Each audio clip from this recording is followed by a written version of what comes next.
Nah, pada pembahasan sebelumnya kita sudah mendengarkan praktek pembubaran partai politik di Indonesia pada masa Orde Lama dan Orde Baru.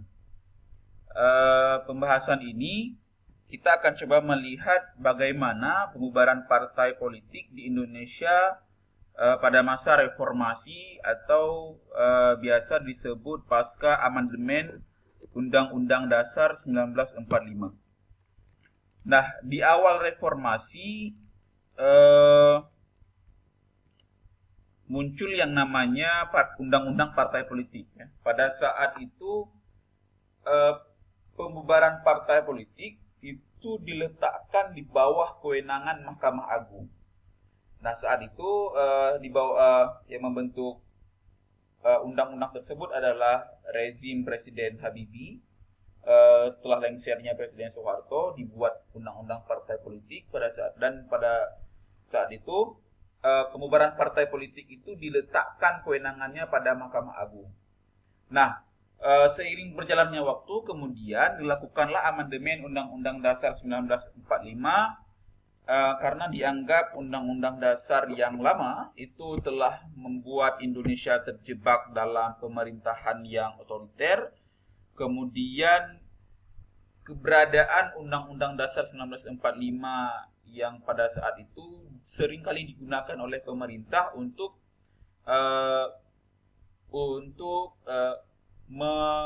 melegalkan kepentingan ataupun keinginannya sendiri. Nah, salah satu poin yang diamandemen oleh Undang-Undang Dasar 1945 itu terletak pada pasal 24C.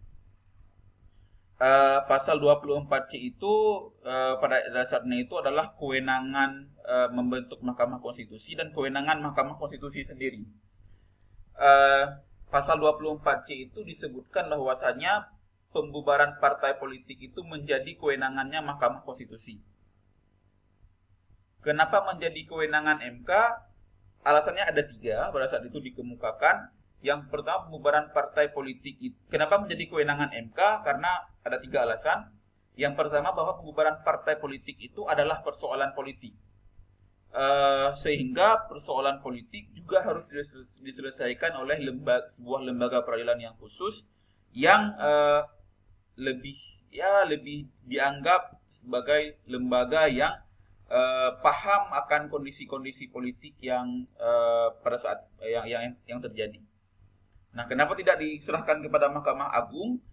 Kenapa tidak lagi diserahkan kepada Mahkamah Agung? Karena pada saat itu Mahkamah Agung sendiri dianggap sangat banyak menangani perkara-perkara, sehingga Mahkamah Agung dinilai sudah, dan perkara-perkara tersebut sudah sangat menumpuk di Mahkamah Agung. Alasan lainnya dianggap bahwasanya kualifikasi hakim konstitusi juga dianggap lebih baik untuk menangani perkara-perkara konstitusi yang ada. Nah, karena itu kemudian ketiga alasan inilah kemudian yang dipilih sehingga kewenangan membubarkan partai politik itu diserahkan kepada Mahkamah Konstitusi. Meskipun pada saat ini belum ada satupun permohonan perkara pembubaran partai politik yang masuk dan diterima oleh Mahkamah Konstitusi. Meskipun demikian, MK itu sudah membuat satu peraturan khusus, yaitu Peraturan Mahkamah Konstitusi nomor 12 tahun 2008 tentang prosedur beracara dalam pembubaran partai politik. Tujuannya adalah manakala nanti suatu saat ada perkara yang masuk yang berkenaan dengan pembubaran partai politik, MK sudah siap dan memiliki perangkat hukum untuk menyidangkan perkara tersebut. Nah, itu kondisinya. Lantas bagaimana dengan pemohon dan permohonan dalam pembubaran partai politik? Jika kita baca pasal 68 ayat 1 Undang-Undang Mahkamah Konstitusi, di sana ditentukan bahwasanya untuk pemohon dalam perkara pembubaran partai politik hanya bisa dilakukan oleh pemerintah, yaitu pemerintah pusat. Apa tujuannya? Tujuannya adalah untuk kenapa hanya pemerintah yang boleh menjadi pemohon dalam pembubaran partai politik? tujuannya adalah untuk mencegah terjadinya saling menuntut pembubaran di antara partai politik yang ada. Kita tahu kontestasi atau persaingan antara partai politik di Indonesia itu kuat sekali. Masing-masing partai politik itu berusaha menjelek-jelekkan ataupun menjatuhkan ataupun menyaingi partai politik yang lain untuk merebut suara warga masyarakat, sehingga apapun bisa dilakukan oleh partai politik tersebut. Oleh karena itu, jika pemohon pembubaran partai politik diberikan kepada anggota partai politik, maka tidak menutup kemungkinan jika partai politik A itu tidak senang dengan partai politik B, itu mereka bisa saling menggugat, bisa saling bersengketa di Mahkamah Konstitusi, dan itu tidak baik bagi kehidupan politik yang ada. Nah, oleh karena itu kemudian pemohon dalam partai politik ini pemohon dalam pembubaran partai politik ini berbeda dengan pemohon yang ada dalam berbagai perkara-perkara di Mahkamah Konstitusi yang lain. Karena dalam pemohon dalam pembubaran partai politik itu hanya bisa dilakukan oleh pemerintah pusat. Oke. Dalam hal ini adalah presiden. Nah, dalam permohonan yang dibuat untuk membubarkan partai politik harus ditunjuk dengan tegas parpol yang dimohonkan untuk dibubarkan. Misalnya parpol A, parpol B, ditunjukkan secara tegas, disebutkan secara tegas parpol mana yang mau dibubarkan. Nah, permohonan untuk membubarkan partai politik itu sekurang-kurangnya memuat identitas lengkap pemohon, uraian yang jelas tentang ideologi, asas, tujuan, program, dan kegiatan parpol yang dimohonkan untuk dibubarkan, dan alat-alat bukti yang mendukung permohonan. Nah, ini adalah sekurang-kurangnya permohonan pembubaran partai politik itu hampir sama dengan permohonan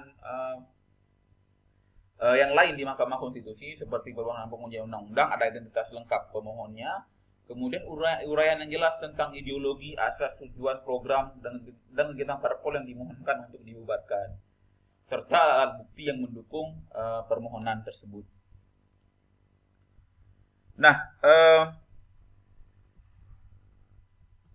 pembubaran partai politik di Indonesia itu dikenal dalam dua jenis, ya. Ada dua jenis sanksi dalam pembubaran partai politik. Ada yang disebut dengan pembekuan dan ada yang disebut dengan pembubaran. Nah, apa itu pembekuan? Pembekuan itu adalah di mana suatu partai politik melanggar larangan terkait dengan nama, lambang, atau tanda gambar, melanggar larangan mendirikan badan usaha atau memiliki saham suatu badan usaha, juga melanggar kegiatan yang bertentangan dengan Undang-Undang Dasar 1945 dan peraturan perundang-undangan, atau melakukan kegiatan yang membahayakan keutuhan dan keselamatan negara. Nah, jadi ada dua model sanksi sebenarnya yang diberikan kepada partai politik, yaitu ada pembekuan dan ada pembubaran. Nah, pembekuan ini itu dilakukan sementara waktu atau paling lama 1 tahun. Apabila partai yang telah dibekukan melakukan kembali pelanggaran yang sama, dapat ditindaklanjuti dengan pembubaran oleh MK. Jadi pembekuan ini bukan pembubaran. Pembekuan ini hanya, ya barangkali mungkin suatu partai politik dilarang untuk melakukan kegiatan-kegiatan yang biasanya dilakukan oleh suatu partai politik. Nah, sehingga bagi partai politik yang dibekukan ini tidak boleh melakukan kegiatan-kegiatan sebagaimana partai politik yang ada. Biasanya partai politik tersebut itu dilarang telah melanggar larangan terkait dengan nama, lambang, atau tanda gambar, melanggar larangan mendirikan badan usaha atau memiliki saham suatu badan usaha. Nama, kalau untuk di Indonesia, larangan bagi partai politik itu untuk menyerupai nama terkait dengan gerakan separatis, kemudian lambang separatis dilarang, atau tanda gambar, ada logo-logo partai itu yang menyerupai logo-logo separatisme itu dilarang di Indonesia. Nah, itu untuk yang pertama, pembekuan. Nah, ada yang kedua, yaitu yang namanya pembubaran. Nah, pembubaran partai politik itu dilakukan terhadap parpol yang melakukan pelanggaran terhadap larangan menganut dan mengembangkan serta menyebarkan ajaran atau paham komunisme, Marxisme, Leninisme. Juga bila pengurus partai politik tersebut, suatu partai politik menggunakan parpolnya melakukan tindak pidana kejahatan terhadap keamanan negara. Nah, paham komunisme, Marxisme, dan Leninisme ini saat ini menjadi suatu paham atau suatu aliran pemikiran yang dilarang untuk dipraktekkan, untuk disebarkan di Indonesia. Tapi untuk sebagai bagian mempelajari, kemudian menelaah, mengkaji di perguruan tinggi, di kampus-kampus, itu dibenarkan. Tapi untuk diterapkan, diimplementasikan kepada sebuah partai politik, ajaran komunisme ini dilarang. Demikian juga dengan Marxisme dan Leninisme. Ini karena terkait dengan bahwa komunisme itu pernah memiliki pengalaman buruk dengan Indonesia sehingga mereka dilarang beradanya di sini. Nah, juga pembubaran itu bisa dilakukan jika terbukti ada salah satu anggota partai politik itu yang melakukan tindak pidana kejahatan terhadap keamanan negara. Misalnya, ada anggota partai politik itu yang berusaha membunuh presiden, kemudian melakukan kudeta terhadap presiden, kemudian melakukan kejahatan terhadap negara, melakukan makar apa segala macam, itu maka kemudian anggota partai tersebut yang terbukti melakukan itu, kemudian partainya itu ada anggota parpolnya yang melakukan itu, maka parpol itu bisa dibubarkan. Nah, pembubaran itu kemudian bagi parpol yang dibubarkan kemudian mengakibatkan ada akibat hukumnya. Yang pertama, jika suatu partai politik itu dibubarkan, yang pertama yang terjadi adalah pelarangan hak hidup parpol dan penggunaan simbol-simbol partai. Jadi, jika parpol tersebut dibubarkan, tidak boleh lagi kemudian parpol itu beroperasi, melakukan kegiatan, bahkan simbol-simbol partai tersebut itu tidak boleh lagi digunakan sama sekali. Kemudian pemberhentian seluruh anggota DPR dan DPRD yang berasal dari parpol bersangkutan. Jadi semua anggota DPR di pusat dan DPRD yang dari daerah kemudian harus diberhentikan karena dia terafiliasi dengan parpol yang dibubarkan itu. Yang ketiga, pelarangan terhadap mantan pengurus parpol yang dibubarkan melakukan kegiatan politik. Jadi kalau ada anggota partai politik yang dibubarkan itu melakukan kegiatan politik, misalnya mencalonkan diri sebagai kepala daerah atau anggota legislatif ke depannya, maka itu akan dilarang sama sekali oleh negara.